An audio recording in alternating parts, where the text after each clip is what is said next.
Hello friends, இன்றைக்கி நம்ம எங்கே போயிட்டுருக்கோம் அப்படின்னு சொல்லி பார்த்தீங்கன்னா, ஹெச்எஸ்ஆர் லேஅவுட்டில் இருக்கிற இம்பீரியோ ரெஸ்டாரண்ட்டுக்கு தான் போயிருக்கிறோம்.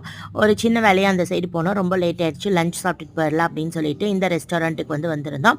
இங்கே 349க்கு அன்லிமிட்டட் பஃபே அப்படின்னு போட்டிருந்தாங்க. சரின்னு சொல்லி கீழே டோக்கன் வாங்கிட்டு ஃபஸ்ட் ஃப்ளோரில் நாங்கள் போனோம். அங்கே போனதுக்கு அப்புறம் தான் தெரிஞ்சது எங்களுக்கு கபாப் 2 பீஸும் சூப்பும் ஒரு தடவை தான் தருவாங்க அப்படின்னு சொல்லிட்டு, மற்றதெல்லாம் அன்லிமிட்டட் அப்படின்னாங்க. ஆனால் சாய்ஸஸ் ரொம்ப கம்மியாக இருந்துச்சு. வெஜ்ஜில் கூட ஆப்ஷன் நிறைய இருந்த மாதிரி இருந்தது. ஆனால் நான்வெஜ்ஜில் ரொம்ப கம்மியாக இருந்தது.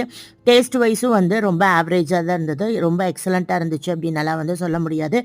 ஜென்ரலாகவே பஃபே போனால் எல்லாருமே விரும்பி சாப்பிட்றது இந்த கபாப் தான். ஆனால் அது 2 பீஸ் கொடுத்துட்டு அதோட முடிஞ்சிச்சு அப்படின்னு போட்டிருந்தது ரொம்ப டிசப்பாயின்மெண்ட்டாக இருந்துச்சு. ஃபைனலாக ஒரு ஐஸ்கிரீம் நாங்கள் 49 ருபீஸ்க்கு ஆஃபரில் கொடுத்தாங்க. அதோட ரேட் 99 ருபீஸ் அப்படின்னு சொல்லியிருந்தாங்க. நாங்கள் 49 கொடுத்து அந்த ஐஸ்கிரீமும் வாங்கி ட்ரை பண்ணோம். அதுதான் ரொம்ப நல்லா இருந்தது. தேங்க்யூ.